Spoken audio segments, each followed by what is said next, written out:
One of the major component issues, one of the major issues in talking about psychotherapy is contained in Module 53, where we talk about evaluating psychotherapies. And this is a major piece of looking at, does therapy actually help, or answering the question, does therapy actually help? And it's been debated for quite a while. I can remember some people actually saying, well, people who are in counseling and people who aren't end up getting well at the same rates. So what good is therapy, or how useful is it actually? And the bottom line, and we'll unpack this a little bit, but research on the effectiveness of therapy generally indicates that people who receive therapy are more likely to improve than people who are untreated. Now, there's some specifics around that are really quite important to pay attention to. So one of the things that tends to happen is that clients tend to overestimate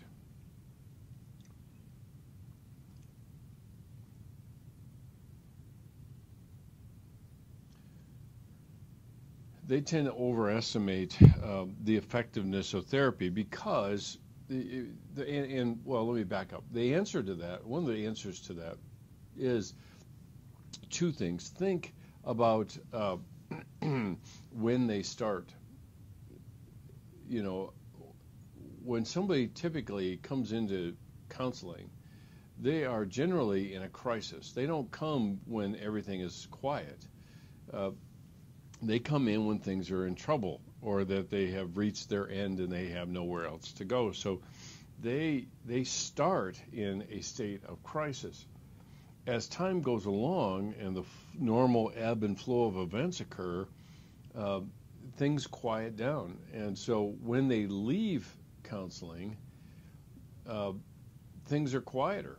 And they presume that because things are quieter, then things must have improved, when in fact that may not necessarily be the case.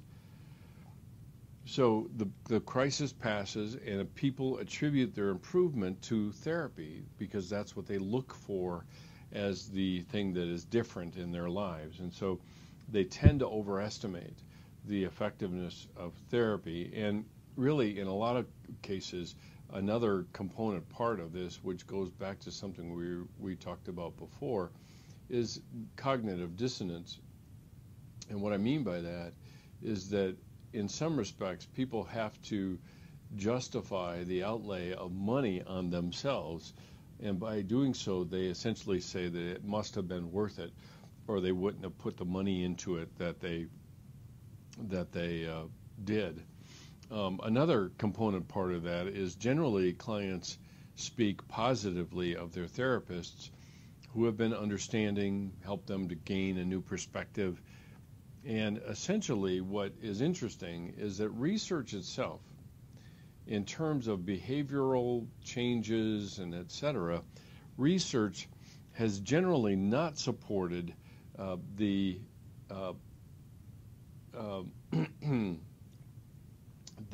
client's estimates of change or effectiveness. And I'll just put efficacy because it means the same thing. It's just a shorter way to say it.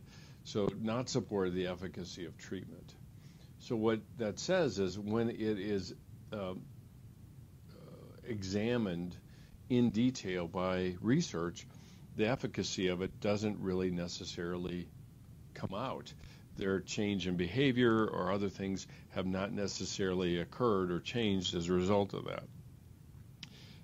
Typically, like I said, people enter therapy when they're really unhappy, when they are in a crisis, and they tend to leave when they're less extremely unhappy. And usually they stay in touch in terms of positive feedback or whatever, mostly because they're satisfied. So essentially, we don't hear from people who are not satisfied. They go to another therapist. So essentially what happens as a result of this is that the efficacy numbers or the effectiveness numbers are artificially raised because all we hear from are the people that are happy or satisfied with what's happened. The other thing to keep in mind is really the client and the therapist. So this is mostly client. But in terms of client and therapist view of therapy, and obviously the therapist has a dog in the fight, so to speak, because they have invested their lives in this enterprise that we refer to as therapy. But when you look at the client and the therapist's view of effectiveness, they are really quite vulnerable to the placebo effect. The therapist expects it to work, and the client comes in hoping or expecting it to work, and therefore they tend to have the effect of the confirmation bias. They are looking for evidence to confirm their expectation, and typically they can find it, and so that leads to a placebo effect. The other thing to keep in mind here is something that we refer to as the regression to the mean or toward the mean. And so what that means is that as more data comes in about a person or a situation, the tendency for unusual events, and that includes emotions, the tendency for unusual events to return to their average state. And so when somebody comes into counseling, it's an unusual state. They're in crisis or whatever that is, and over time, there is a tendency for that to return back to its status quo or its average state. And so this typically will often lead people to overestimate the effectiveness of therapy as well. And those are two key things. So essentially, when things hit bottom, going to a therapist is more likely to be followed by improvement than by a further descent into problems further. So because of that, then, we see something that we refer to, at least in counseling, as something we call the flight into health. And sometimes people have a sense of relief by finally getting around to seeking somebody out, and things improve, and this is a flight into health. It's not really a change per se, and so they tend to think that because things are improving, the therapy is doing it, and when in fact it's just the warp and woof of life, and things don't stay the same, and we tend toward back the average state, away from the unusual state in which they came in.